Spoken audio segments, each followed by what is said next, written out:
Bem, meus queridos irmãos, minhas queridas irmãs, é um prazer estar aqui novamente para podermos conversar um pouco sobre a doutrina espírita, essa doutrina tão rica, tão consoladora, tão esclarecedora, que nos faz, que nos impulsiona, que nos estimula a continuar vivendo, que nos estimula a estudarmos, nos estimula a trabalharmos cada vez mais. Obrigado. Não estava ouvindo minha voz, não? Eu falo meio alto, né? Muito bem, tá certo. Veja, então, vamos conversar um pouquinho hoje, né? A ideia é a gente trocar algumas ideias, né? Sem nenhuma pretensão, mas estudarmos um pouco juntos. Caruaru, não sei se vocês perceberam, mas estava bem frio, de repente deu uma esquentada e depois esfriou de novo, não foi? E agora, de manhã, quando eu acordo, normalmente eu me levanto e fica bem frio, onde eu moro é um pouquinho frio. E aí eu costumo ir a uma janela que tem no canto assim, que os raios solares entram por lá e eu boto as mãos assim e dou uma aquecida nas mãos. Eu gosto muito, eu tenho essa prática, toda manhã eu faço isso. Vocês sabiam, não sei se vocês sabem, que aquele raio de sol que a gente está recebendo ali, naquele momento, ele levou 8 minutos para vir do sol até aqui as nossas mãos. Ele não chega instantaneamente. Ele leva 8 minutos. O sol é bastante longe, né? E por isso demora esse tempinho. Só que o raio de sol ele vem, a velocidade da luz são 300 mil quilômetros por segundo. Então ela consegue chegar, mas mesmo assim, como é muito longe o sol da Terra, leva 8 minutos e alguns segundos. A estrela mais próxima da Terra, do Sol, melhor dizendo, da Terra também, né? Se chama Próxima Centauri.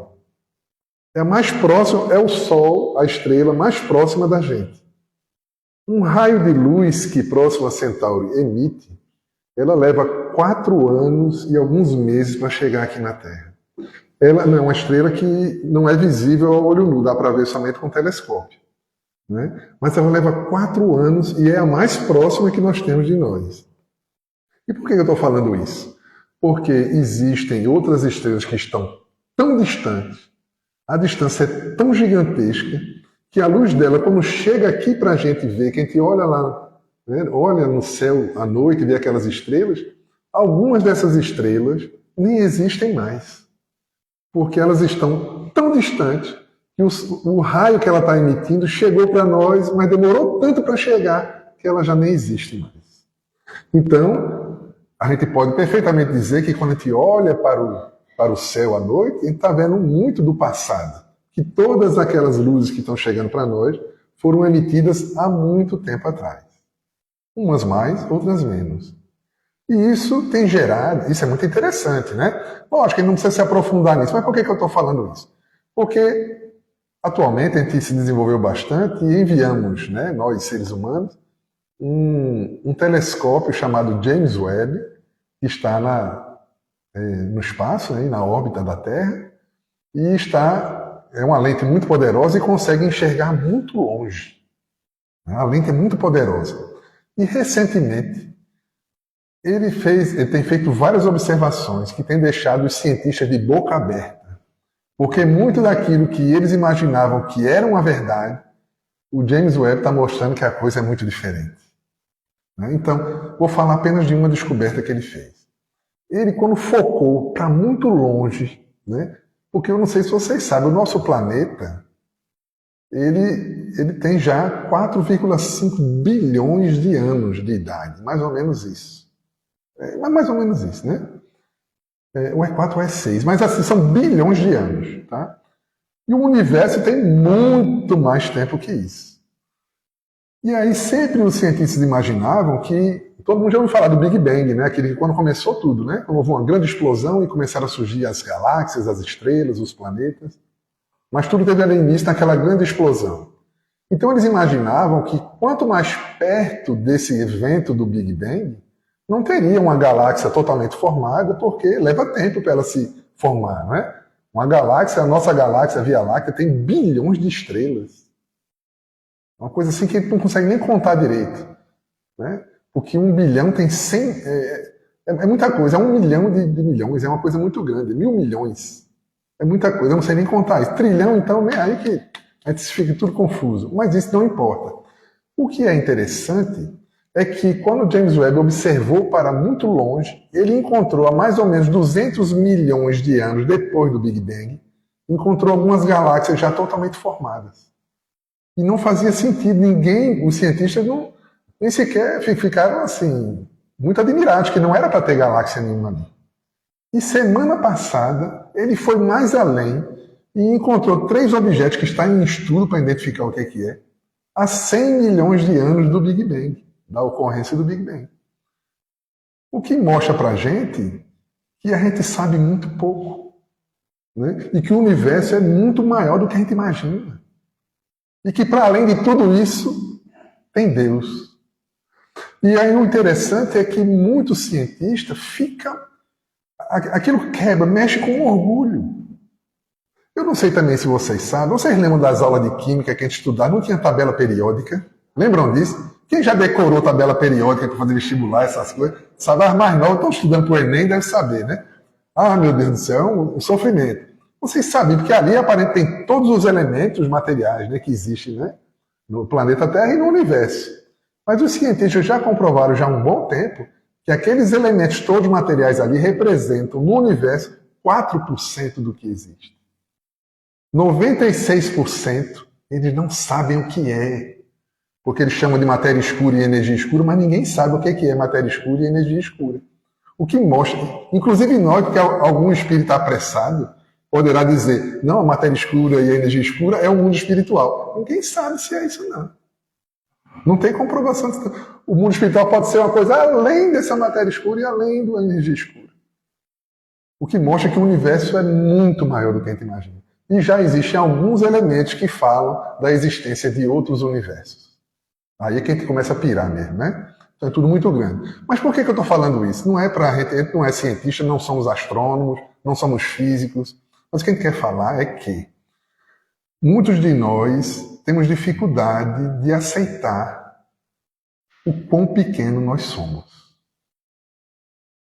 Aristóteles dizia o seguinte, que todos nós, seres humanos, nós temos uma dificuldade para lidar com o quê? Com a nossa finitude, com a nossa incompletude. Nós não somos completos, nós não somos infinitos.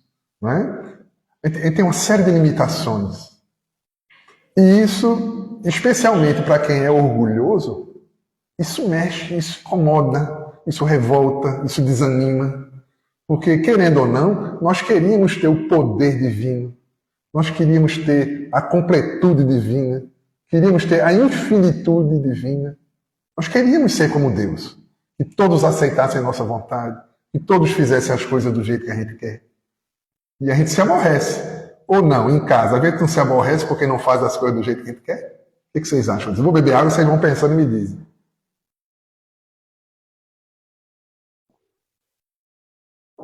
Quando o filho, o marido, a esposa, o namorado não fazem as coisas do jeito que a gente quer, fica meio chateado. É por orgulho, porque a gente queria que ele fizesse as coisas do jeito que a gente quer.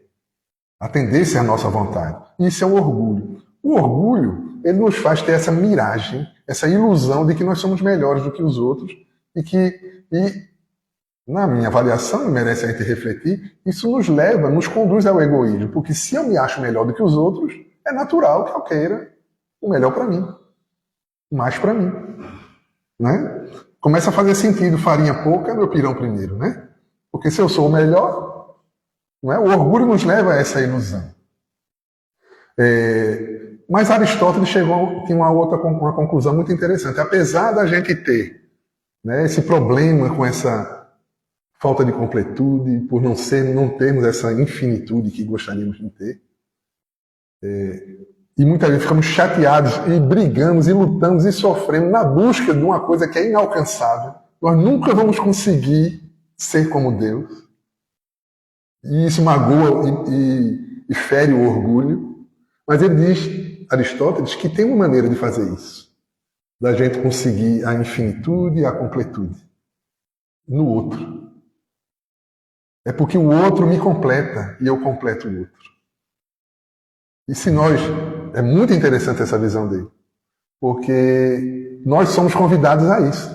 A nos unirmos, a nos completarmos, a evoluirmos juntos, até um dia nos completarmos em Deus. Aí teremos a completude divina. Por isso Jesus dizia, eu e o Pai somos um. Porque ele já encontrou isso. Ele já construiu, já fez essa construção. O interessante é a gente pensar que não se faz isso sem a humildade. Porque a humildade, ao contrário do que a gente possa imaginar, não é de se achar menor do que os outros, não. A humildade é justamente esse sentimento que a gente tem que nos iguala, nos faz olhar para o outro como um irmão, alguém que me completa e que eu tenho que completar também. Essa é a verdadeira humildade. E é o convite que Jesus nos faz. E isso é tão forte que a primeira bem-aventurança é bem-aventurados os pobres de espírito, porque entrarão no reino de Deus, ou do reino dos céus, né? É a primeira bem-aventurança. E os Espíritos nos dizem na obra O Livro dos Espíritos que é preferível pouca virtude com humildade do que muita virtude sem humildade. Colocando a humildade aí como a base de todo o desenvolvimento da virtude humana. Se não tivermos humildade, o nosso desenvolvimento fica capenga, porque eu me acho melhor do que os outros, não vou conseguir fazer a minha ligação, a minha união com as outras pessoas. Então, isso nos leva a refletir a necessidade que nós temos do outro. O próprio Aristóteles, ele nos traz, ele faz essa reflexão para falar da amizade. É na amizade que a gente se completa. E ele faz uma análise da amizade e divide em 3 categorias de amizade. Existe um tipo de amizade, segundo Aristóteles, que ele coloca como sendo uma amizade baseada na utilidade. É uma amizade que eu tenho com o outro porque ele é útil para mim, né? E se ele é útil, então eu mantenho aquela amizade. Acabou a utilidade, a amizade acaba. É uma amizade superficial. Já passaram por isso? Já tiveram algum amigo assim? Ou já foram amigo de alguém desse jeito? Sim, né? Aquela pessoa tem que ter uma relação, aquela amizade. É uma pessoa que me ajuda no trabalho, a pessoa que ajuda em casa, tem aquela amizade, mas acabou aquela utilidade, a gente já não sente nem falta da pessoa. Concorda? Ou não? A outra amizade que ele coloca é uma amizade baseada no prazer. Não necessariamente prazer sexual, esse também. Mas é um prazer, todo tipo de prazer. Eu tenho um prazer de estar com o outro porque a gente ri junto, porque a gente se diverte, porque a gente gosta de sair, né? Porque a gente tem os mesmos hábitos, que a gente gosta de fazer um determinado tipo de coisa, assistir futebol, ou beber, ou fazer qualquer outro tipo de coisa. Aquela amizade nos dá prazer, aquela convivência. Mas também é um tipo de amizade que, acabando o prazer, se não houver mais esse fator, essa amizade também vai se acabar. Então ele fala de um terceiro grupo de amizade, um terceiro tipo, que é uma amizade que é fundada na virtude. É uma amizade que eu mantenho com o outro porque eu reconheço que o outro tem coisas boas e que ele me dá coisas boas e em troca eu dou coisas boas para ele. Não é bonito isso? É, né? Mas ainda assim, nessa classificação que é a melhor que Aristóteles coloca, ela ainda é uma amizade com interesse. Porque eu mantenho uma amizade com o outro porque eu considero as coisas boas que ele faz para mim. Mas se em algum momento ele fizer alguma coisa ruim? Porque não nos enganemos, gente. Nenhum de nós é capaz de nunca decepcionar o outro. Nós sempre vamos decepcionar alguém em algum aspecto. E o outro sempre vai nos decepcionar em algum aspecto.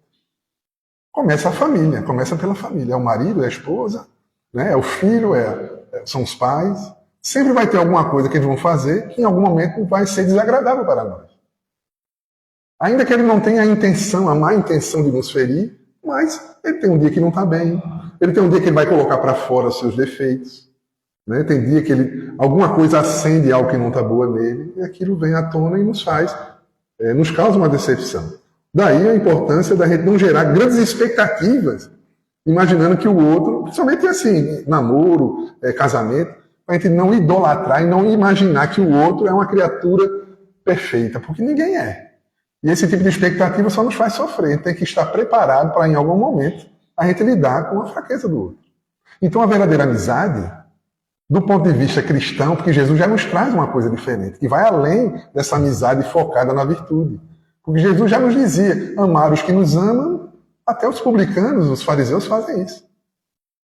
Né? O difícil é a gente amar aquele que é diferente da gente, aquele que dá trabalho, aquele parente que incomoda, né? Aquele parente que, quando chega a uma certa idade, fica ranzinza e não obedece. Eu mesmo agora vou falar que minha mãe vai estar. Minha mãe está um caso sério. Está uma beleza, 82 anos. Ontem eu estava com ela, pense como está difícil, mas é minha mãe. né? Então eu tenho que entender isso. A gente falava no início, honrai a pai e mãe, né? Que é uma coisa muito importante para nós. E nossos pais, é muito natural que ao chegar a uma certa idade, eles vão dar um trabalhinho para a gente. Às vezes acontece de não dar, né? Aquela pessoa que fica totalmente saudável até uma certa idade e desencarna, feito um passarinho, como se diz, né? Não dá trabalho a ninguém. Mas não é sempre assim. E aí, como é que fica a amizade? Né? Como é que fica a amizade? Porque eu me lembro, meu avô e minha avó, eles eram muito apaixonados. Mas quando chegaram a certa idade, depois dos 80, né? Eles viveram bastante. Tomara que eu vá nessa linha. Eu estou torcendo para herdar essa coisa. Meu avô faleceu com 86, minha avó com 94. Pelo menos na média aí, eu estava bom, né? Uns 90. Bom, enfim. Mas depois dos 80, os dois começaram a brigar. Até xingar um outro, xingar dentro de casa. Mas é aquela coisa que é natural. Começa um certo processozinho de demência, né? Umas coisinhas que a gente tem que conviver com isso, além de que vem à tona os próprios defeitos que a pessoa tem, em algum momento, né? O tédio, né? Que às vezes a pessoa, a certa idade, já não consegue fazer aquelas mesmas coisas, quase não consegue sair de casa. A gente tem que ter paciência com isso. A verdadeira amizade, o verdadeiro carinho, o verdadeiro amor, ele se reflete aí. Essa é a proposta cristã e não é fácil. É um desafio para todos nós. Né? Porque a gente se decepciona com facilidade, se magoa com facilidade e quer correr, né, do convívio muito facilmente. A pandemia foi uma beleza, né? O que teve de casal que se separou não é brincadeira. O que teve que conviver um pouquinho mais um com o outro, mostrando seus próprios defeitos. Ele pode disfarçar, assim, chega só à noite em casa, aquela coisa, vai dormir, né? Passeia no fim de semana, aí é uma beleza. Mas quando tem que conviver e olhar mais um para o outro, aparecem os defeitos de cada um. O que é uma coisa saudável, né? Se a gente souber lidar e aprender a sermos indulgentes, começando com aqueles que estão próximos a nós. Porque às vezes a gente pensa que a mensagem de Jesus, ela está mais disponível para fazer grandes coisas lá fora, mas começa na nossa convivência mais próxima. Não é? Pois bem, então tudo isso nos faz refletir a importância da humildade para a gente poder avançar espiritualmente, para poder se encontrar, aprendermos a amar verdadeiramente alguém. Tudo começa pela humildade, porque eu preciso aprender a ter a empatia, a olhar para o outro, compreender o outro, saber que o outro tem seus problemas também, tem seus defeitos, é um ser também em evolução, assim como eu. Então esse tipo de observação, que se baseia na humildade, né, é que nos faz criar uma verdadeira amizade, um verdadeiro sentimento de amor em relação aos outros. Então nós somos convidados a isso. Mas o nosso tema de hoje, isso foi só a introdução, né? É o espírito de Castelnaudari. Não sei se a pronúncia é essa, certo? Mas não importa. O que importa é a história dele, que é muito interessante, tá certo? É bom a gente falar sobre isso, porque o orgulho, muitas vezes, tem nos feito questionar qualquer coisa. Porque quando a gente fala de uma coisa e o Espiritismo nos apresenta algo que eu não entendo aquilo ali, a tendência é de querer negar e dizer que aquilo não existe. É muito comum a gente ver comentários, inclusive de espírito na internet, tem muito isso. Críticas, por exemplo, a nosso lar. Como é que pode ter casa no mundo espiritual? Como é que espírito ter casa? É um espírito. Né? Eu vejo demais esse tipo de comentário, mas é porque não estudou o suficiente. Se estudar a Gênese, né, o livro A Gênese de Kardec, lá todo o capítulo do fluido cósmico, se estudar no livro dos médios, lá, o laboratório do mundo invisível, vai ver que não tem por que a gente imaginar que no mundo espiritual não haja construções, que não haja objetos, que não haja uma série de coisas que podem ser construídas com o fluido cósmico que está à disposição dos espíritos. Eles não vivem numa fumacinha, numa nuvem. Eu já contei até uma história, eu já contei para vocês. Conta-se que um homem, o sonho dele era quando desencarnar, ir para o céu. E o céu para ele, acho que eu já contei isso aqui, vou contar de novo.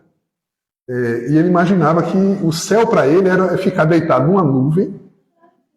Já contei isso, né? Não? Aí ele ia botar a mão para cima e ia puxar, tinha uma uva, aí uva Itália, ó, uva roxa, todo tipo de uva, ele chupando e ouvindo aquela musiquinha de harpa. Igual aquela de Simone de Natal no fim do ano. Então é Natal, ele queria ouvir isso o tempo todo. Enfim, ele desencarnou. Assim que ele desencarnou, sabe para onde ele foi? Para uma nuvem. Ficou lá numa nuvem, deitado na nuvem. É a criação mental, né, gente? A gente vai encontrar no mundo espiritual aquilo que a gente elaborou aqui na Terra. É o que nossa mente cria. Tá certo? E ele ficou no ano. Que beleza, estou no céu. Botava a mão para cima, a uva, olha, chupava uva, aquela musiquinha de harpa. Aí passou um mês, passou 6 meses, passou um ano e não aguentava mais chupar uva. A música de harpa ele não aguentava mais ouvir aquilo. Aí começou a ficar aperreado. Né? Não estou gostando desse negócio aqui, não. Aí ficou lá um monte de tempo, chegou uma hora que ele resolveu fazer uma prece. Aliás, eu dou logo essa dica. Você sentiu alguma coisa diferente, né? Faz logo uma prece, que pode ter desencarnado, né? Pode ser que você tenha desencarnado. Faz logo uma prece que os guias vêm ajudar. Aí ele fez aquela prece e veio um guia espiritual para atendê-lo. Ele era muito católico, né?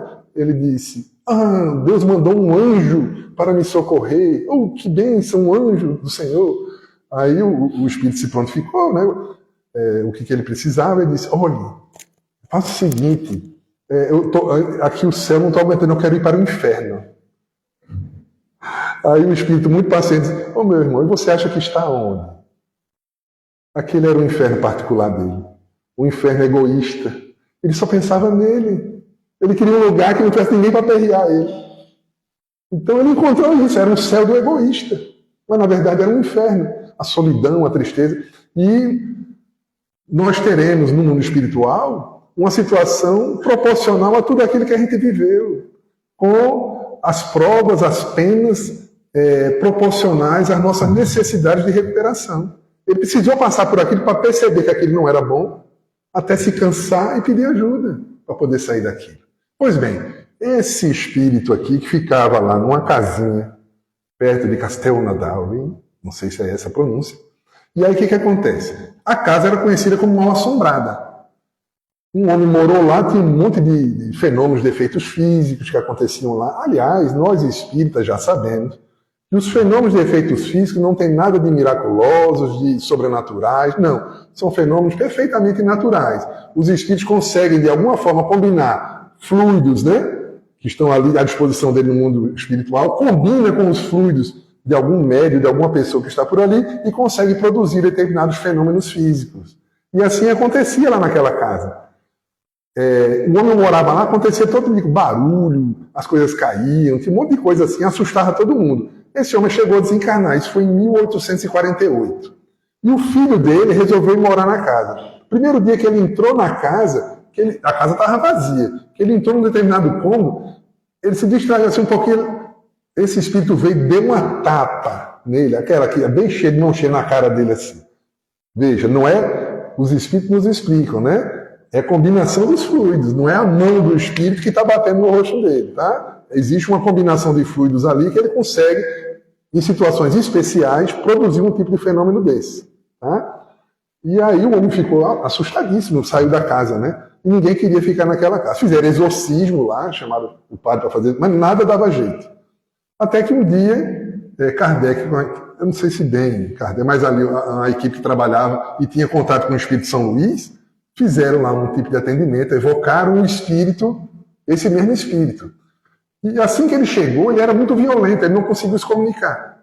Ele era muito agitado, muito violento. São Luís se comunicou e disse, olha, espere um pouco, ore por ele, e daqui a um mês vocês evoquem ele novamente. Depois de um mês, Kardec, né, com a equipe dele lá, evocou novamente esse espírito, ele veio e conseguiu se comunicar. Ele estava numa situação um pouco melhor. Mas São Luís havia alertado que ele era um espírito numa situação muito precária. Era um verdadeiro monstro a aparência dele. E como é a história dele? Ele viveu ali naquela casa, e ali ele matou o irmão para ficar com as coisas que o irmão possuía, e uma mulher que ele se casou, ele acabou assassinando ela também ali naquela casa. E ele ficou preso na casa. O que é importante de saber aí, não é que Deus tenha prendido ele lá. É como a gente falou no início, a gente encontra no mundo espiritual o sofrimento necessário à nossa reparação. Eu achei interessante ler isso aqui, porque um dia desses, uns 3 meses atrás, em nossa reunião mediúnica, foi muito interessante. Um espírito se comunicou, era o espírito de uma mulher, que ela foi uma espécie de enfermeira, não sei se tinha esse nome naquela época, na época onde foi promulgada a lei do ventre livre. Lembram dessa lei do ventre livre? O que era? Me digam aí, como beber. Das crianças, não é? Que nasciam. Que crianças? Que crianças? Os filhos e filhas de escravos que nascessem a partir daquele momento receberiam a liberdade. Mas os pais continuavam lá como escravos. Só que essa lei ela foi ótima e que preparou a abolição. Tá certo? Teve a sua função. Ela não era perfeita, mas teve a sua função. Mas o que acontecia com o dono de escravo? Os pais deles eram escravos, o menino nascia, mas o menino tinha que ficar lá. Então, tinha que comer, tinha que ser cuidado ali, dar despesa para o dono da fazenda. E aí, nem todos tinham atitude boa em relação a isso. Então, essa mulher era uma enfermeira que alguns senhores de escravos contratavam para que ela fizesse abortos forçados nas mulheres que estivessem grávidas, nas escravas. E ela fez isso com diversas. Ela as amarrava, dopava e fazia lá um procedimento para retirar o filho do ventre daquelas mães. Então ela ficou perturbadíssima ao voltar ao mundo espiritual. Então ela tinha o corpo todo ensanguentado, assim como esse homem. Esse espírito que matou o irmão e a esposa, ele carregava um punhal que ele não conseguia se libertar, o punhal com que ele os matou, e tinha as mãos todas cheias de sangue. E ele revia o assassinato o tempo todo. Essa mulher que foi atendida lá, o que aconteceu? Ela se arrependeu, ela estava cansada. Veja, ela passou mais de 100 anos, porque a lei do ventre livre foi o quê? Foi antes de 1888, eu não me lembro exatamente, mas foi mais de 100 anos isso. Ela ficou no mundo espiritual por mais de 100 anos, eu não sei exatamente quando ela desencarnou, mas sofrendo, revendo aqueles procedimentos de aborto que ela praticou, né? E toda ensanguentada. Mas ela estava cansada, então ela se arrepende. A equipe, né, consegue lá fazer a prece com ela faz a prece junto, aí vem os espíritos socorrer. Sabe qual foram os espíritos que vieram socorrer ela? As escravas que ela maltratou. Não é lindo isso? Porque já perdoaram ela. Faz mais de 100 anos isso. E ela chorava pedindo perdão para elas assim. Elas abraçaram ela e levaram. O que mostra que o sofrimento, veja, o Código Penal Divino Superior, ele não existe para se vingar de ninguém, fazer sofrer. Não é essa a proposta. É um sofrimento que existe para ajudar a pessoa a chegar ao arrependimento e se recuperar. Porque ninguém se recupera se não se arrepender. Se eu continuo achando que aqueles erros que eu fiz e faria de novo, então eu vou, certamente, quando eu voltar para uma nova experiência, eu vou repetir aqueles mesmos hábitos e vou continuar naquele ciclo de coisas negativas que me fazem sofrer, que impedem que eu avance. Mas observe o seguinte, que o arrependimento ele tem um componente, ninguém se arrepende se não tiver humildade. Porque quando o orgulho está falando mais alto, eu não reconheço que errei. Eu fiz, tinha que fazer mesmo. O orgulho trava. O orgulho nos trava. Aliás, o orgulho tem muito a ver com a queda de Adão e Eva. Depois eu volto aqui para a história, tá? Eu vou contando outra assim, me lembrem de voltar para a história. Porque Adão e Eva, se a gente for pegar... Porque ali é símbolo, né? Ninguém pode imaginar que aquilo ali é uma história real, concreta, né?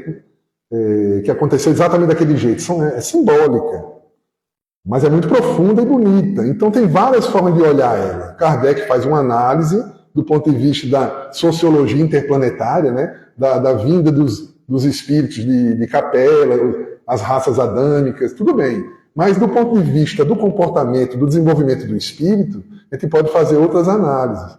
Porque Adão e Eva não representam simplesmente um homem e uma mulher, mas representam coisas que acontecem dentro da gente. A serpente também, e Deus também. Então aquele diálogo que ocorre ali entre os quatro, são coisas que estão acontecendo dentro de nós. Porque Deus proíbe Adão e Eva de comerem o fruto da árvore do conhecimento do bem e do mal. A proibição foi essa, não foi maçã, não inventaram que era maçã, mas não tem nada a ver com maçã. Era o fruto da árvore do conhecimento do bem e do mal. E aí o que acontece? A serpente chega para Eva, ela não vai em Adão, ela vai em Eva e diz, olha, Deus proibiu vocês de comer a árvore do conhecimento do bem e do mal porque Deus não quer que vocês se igualem a Ele em conhecimento das coisas. Certo? Eva, que representa a emoção, vai para Adão e convence ele, ela come junto com Adão. Convence Adão a comer também, os dois comem e está feita a desgraceira, né? O pecado original, é esse aí. Mas, na verdade, o que acontece aí é muito bonito, porque Eva representa a emoção e Adão representa a razão em nós. Quando a gente lê a obra Pensamento e Vida de Emmanuel, ele nos diz, a emotividade esboça o pensamento, ou seja, antes de pensar nas coisas, a gente tem alguma emoção, algum sentimento. Vem um estímulo externo, a gente sente alguma coisa, e aí a gente começa a elaborar o pensamento. Então, ele chega ao ponto de dizer que o pensamento é composto também de sentimento, né? O que faz muito sentido. Então, a serpente que representa justamente esse orgulho que a gente traz com a gente, né? De querermos, essa busca de querermos a infinitude, a completude, a gente quer ser igual a Deus, nos faz querer rivalizar com Ele. Se não diretamente, a gente às vezes não fala disso, mas a gente age como se fosse assim. Né? Querendo ser a melhor pessoa, a que mais entende, a que sabe de tudo. Vocês conhecem pessoas que qualquer assunto que você puxar, ele é o maior entendido daquilo, não adianta você explicar, não, ele sabe muito mais que você, qualquer assunto. Conhecem alguém assim? Sim ou não? Então, é movido pelo orgulho. Porque é o orgulho e às vezes é a gente, né, que é assim. Então tem que ter cuidado. Pois bem, esse homem aqui, esse espírito que estava lá em Castelnaudary, era um espírito assim, bastante ainda com ideias bem primitivas. Ele, segundo São Luís, ele havia vivido no mundo primitivo, mas veio para a Terra e viveu em algumas hostes bárbaras. Ele vivia em povos bárbaros, então ele tinha alguns hábitos ainda que ele trazia na sua memória, alguns hábitos muito violentos. E naquela última encarnação ele tinha aflorado aquilo, ele tinha feito aquele mal, aquelas duas pessoas. Mas ele já tinha algum desenvolvimento nesse ponto. Porque quanto mais desenvolvida é a pessoa, maior a sua responsabilidade. As consequências espirituais são proporcionais às luzes que nós possuímos. Quanto mais amadurecimento, não é só de leitura, não. É de amadurecimento espiritual. Quanto mais maduros espiritualmente nós somos, mais nós somos cobrados. Muito se pedirá a quem muito foi dado. Não é isso que Jesus nos dizia? A quem muito foi dado, muito se pedirá. Então, quanto mais maduro, quanto mais evoluído nós somos, maior é a expectativa de que a gente haja corretamente. E aquele que é mais atrasado, existe o atenuante que ele está atrasado. Ele não é maduro ainda. Mas não o livra, porque o mal é sempre o mal. De alguma forma, ele vai ter que reparar o mal que ele fez. E a reparação começa no arrependimento. Né? E o arrependimento precisa da humildade. Então, quando Kardec o evocou novamente, aquelas preces tocaram ele e ele se arrependeu. E Kardec ficou assim. Uma das coisas que chamou a atenção de Kardec é que, puxa, como é que pode? É um espírito que era tão atrasado, que viveu com as hostes bárbaras, cometeu um crime bárbaro, e em tão pouco tempo as nossas preces fizeram um efeito nele, porque tem espíritos que vêm aqui, por mais prece que a gente faça, por mais que a gente...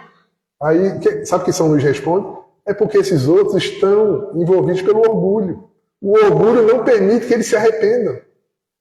Ele permitiu. Ele, veja, mesmo que o orgulho tenha vindo, ele conseguiu, pelo menos em alguns momentos, trabalhar esse orgulho e se permitiu arrepender. Para poder fazer isso, eu tenho que reconhecer que errei. Reconhecer que eu não agi correto com o outro. Eu não deveria ter agido daquele jeito. Porque o orgulho nos faz pensar, eu fui violento com o outro, mas ele merecia. O orgulho nos faz, ele merecia, eu tinha que fazer isso mesmo. Né? Mas o arrependido não. Eu fiz aquilo com ele, eu não deveria ter feito. Porque eu fui violento, eu deveria ter tido uma outra postura. Veja, então quando a gente faz isso, a gente permite que o socorro venha. Porque esse Código Penal que nos fala aqui, Kardec comenta sobre isso aqui, que Deus coloca para nós, não é punitivo. Deus não está com raiva de ninguém, não quer fazer ninguém sofrer, não. Ele quer recuperar. Então ele permite a dor para que essa dor quebre essas carcaças que existem em nós de orgulho e de egoísmo. Porque elas caindo vão nos fazer. Por isso que Jesus dizia, brilhe a vossa luz. Brilhe a vossa luz. Assim como as estrelas brilham, né? E os raios chegam a distâncias incomensuráveis, o convite é para que nós brilhemos a nossa luz. Somos todos seres de luz. Mas o orgulho, ele encapsula. Ele nos deixa densos. Ele não permite que as coisas boas que estão em nós, elas aflorem. Porque todas as virtudes que existem, elas dormem dentro de nós. Trazemos todas as leis de Deus em nossa consciência. Né? Mas é preciso que a gente expanda essa consciência e permita que essas coisas aconteçam no mundo. Então, esse Espírito permitiu. Tá certo? O que mostra coisas muito importantes. A importância de uma reunião mediúnica, onde a gente ora por aqueles que sofrem. Mas eles explicam também que, sim, mas se não tivesse reunião mediúnica, como é que ia ser esses espíritos? Mas Deus tem outros meios. Né? Isso aqui, a reunião mediúnica é bom para nós que estamos trabalhando, é uma chance para a gente de servir, de ser útil. Quando a gente ora por alguém, não é? Apesar de que, vou dar uma dica prática aqui, tá? Por mais boa vontade que a gente tenha, por mais amor que a gente tem que reconhecer alguns limites que nós temos. Às vezes, sozinho, a gente quer fazer coisas que estão além das nossas forças. Então, por exemplo, se eu for orar, por exemplo, alguém se suicidou, né? É uma dor muito grande. Então, eu quero orar, eu fico sentindo, me envolvo com aquela dor, fico orando demais para aquela pessoa. Isso talvez não me faça bem. Né? Eu tenho que orar de uma maneira sem me envolver naquele tema, sem me envolver demais naquele assunto. Nos trabalhos de vibração que a gente faz, uma das orientações que a gente dá é essa. Você vibra, você lança aquelas vibrações para que os guias encaminhem aqueles fluidos para onde for necessário. Não vamos querer resolver todas as coisas sozinhos. Feito aquele rapaz que achava que ele tinha que ir lá no Recife, que antigamente lá, hoje em dia é uma beleza no Marco Zero, né? Mas na minha infância e juventude, ali era tudo prostíbulo. Né? E ele resolveu um dia, estava encantado, empolgado, quem quando é jovem é assim. Né? E ele, não, eu vou fazer evangelho lá com as prostitutas durante lá, a noite, lá nos trabalhos, para ajudar elas. A intenção era boa? Era. Mas era uma imprudência? Era. Ele sozinho ir lá, sem ter o preparo, né? Aí foi sozinho, teve uma briga lá, mas apanhou. Né? Apanhou, coitado, né? Mas Divaldo Franco fazia esse tipo de trabalho, mas ele ia no outro dia, após o trabalho das moças, ele ia lá de manhã, fazia evangelho com elas, Chico Xavier fazia também, mas também eram pessoas com preparo. Que às vezes a gente quer fazer o que não está pronto para fazer ainda. Na obra Memória de um Suicida, estou terminando, viu? Passei um pouquinho, mas estou terminando. Memória de um Suicida tem um caso de um espírito que ele ia, era um inconveniente, ele tinha boa intenção, mas ele queria socorrer os suicidas, aí dava trabalho para os guias para tirar, ele não tinha condições de ir lá, os espíritos tinham trabalho para poder meio que assim, anular a ação dele, porque ele queria ir para lugares que ele não tinha condições de ir, embora tivesse boa intenção. Então, é isso. Mas, na casa espírita, junto com um grupo de amigos, o ambiente é preparado. Então, é bom, a gente se reúne ali e vai orar por aqueles que desencarnaram, especialmente obsessores, espíritos que estão ligados ainda a certas maldades, a gente pode fazer e deve. É bom para nós. Acaba ajudando eles também, porque São Luís diz, e aqueles que não têm um efeito imediato, ele deve parar de orar para ele? Não, continue orando, que pode ser que em algum momento que ele dê aquela brecha, porque é assim, gente, os guias, eu já vi muito caso de mãe, eu teve uma mãe, que atendeu um espírito. Essa mãe, depois que conduziram, ela falou, olha, eu estava há centenas de anos aguardando uma oportunidade de recuperar meu filho, de tirá-lo de onde ele estava. E nessa noite, ele deu a brecha e vocês conseguiram fazer o trabalho. E aí os guias maiores vêm e conseguem tirar ele de lá. Né? Mas houve uma combinação ali do interesse de servir e também ele deu aquela brecha. Então os amigos, os espíritos, ficam esperando o momento adequado onde aquele espírito obsessor, aquele espírito sofredor, ele dê aquela brechinha, um pouquinho de humildade que ele der, aí ele é socorrido. Meus queridos, olhem, foi um prazer, nosso tempo voou. Hein? Foi um prazer estar aqui com vocês, que possamos todos nós continuar estudando, aprendendo e, sobretudo, tendo amizade, uma amizade genuína, verdadeira, sem interesses uns pelos outros. Muita paz para todos nós.